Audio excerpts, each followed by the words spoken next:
awareness are direct involvement and community-based action. You see, the people are more likely to adopt sustainable practices if they face the consequences firsthand. And also, if the government imposes bans, fines, taxation, this will also force the people to take environmental friendly steps.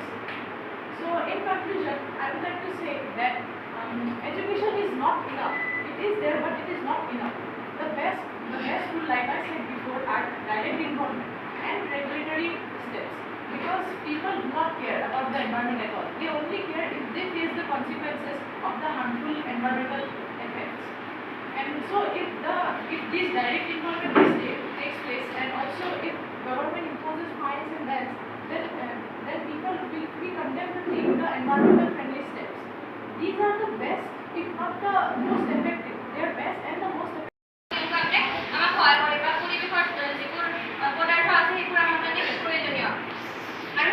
উচিত ব্যৱহাৰ বা কিদৰে ব্যৱহাৰ কৰিলে আমি সেইবোৰৰ পৰা ভাল ফলাফল পাম সেইটো জানিবৰ কাৰণে আমাক শিক্ষা প্ৰয়োজনীয়।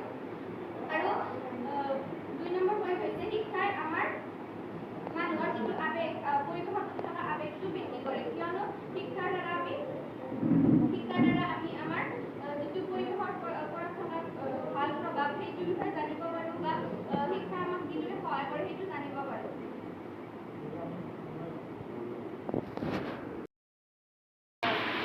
আজি সদনৰ বিষয় হৈছে পৰিৱেশ সজাগতা বৃদ্ধিৰ বাবে শিক্ষা হৈছে আটাইতকৈ কাৰ্যকৰী সঁজুলি। মাননীয় অধ্যক্ষ মহোদয়, সদনত যিটো বিষয় উত্থাপন হৈছে মই তাৰ তীব্ৰ বিৰোধিতা কৰোঁ। শিক্ষাৰ ফলত আচৰণৰ পৰিৱৰ্তন নহ'বও পাৰে। পৰিৱেশত জ্ঞান থকাৰ পিছতো মানুহে পৰিৱৰ্তিত অভ্যাসক প্ৰতিহত কৰিব পাৰে।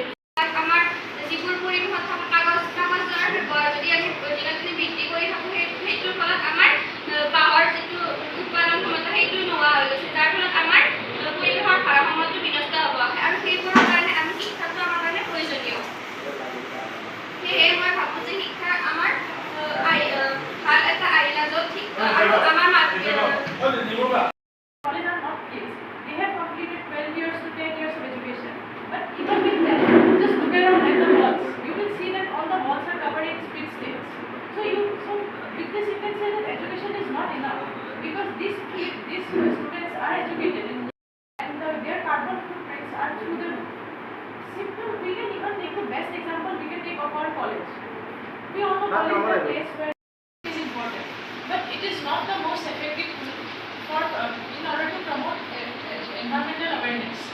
Because you see, traditional education focuses more on theory rather than practice. It does not guarantee that people will change their behavior. People are aware of the facts and the figures related to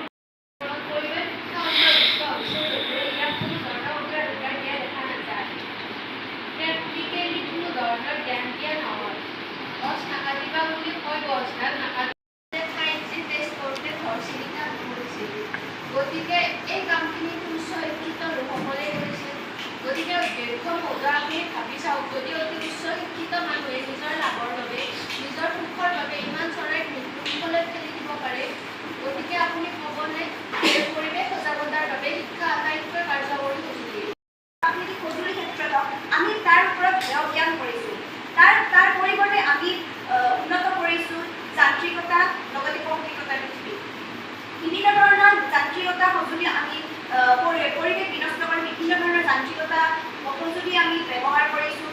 বিভিন্ন ধৰণৰ জীৱ জন্তু পশু পক্ষীক হত্যা কৰি বনাঞ্চল লগত যিখিনি কল্যাণমূলক আঁচনি গ্ৰহণ কৰিছে, যদিও সেই ব্যৱস্থা সেই পৰিকল্পনা যে ব্যৱহাৰিক দিশত উন্নয়নমূলকভাৱে চৰকাৰে কোনো ধৰণৰ গুৰুত্বপূৰ্ণ আন্তঃ ভূমিকা লোৱা নাই।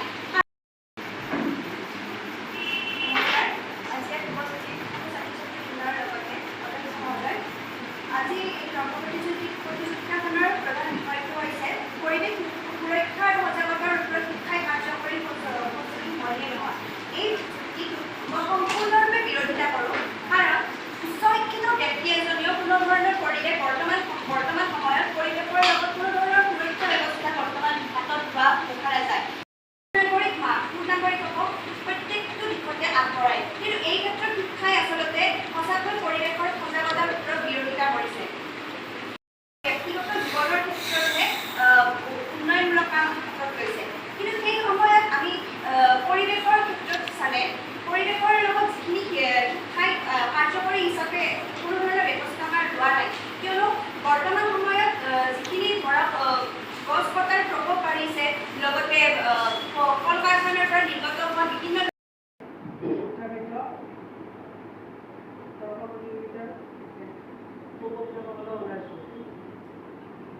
প্ৰতিযোগিতাৰ টপিক হৈছে পৰিৱেশ সজাগতাৰ বৃদ্ধিৰ বাবে শিক্ষা হৈছে আটাইতকৈ কাৰ্যকৰী পদ্ধতি।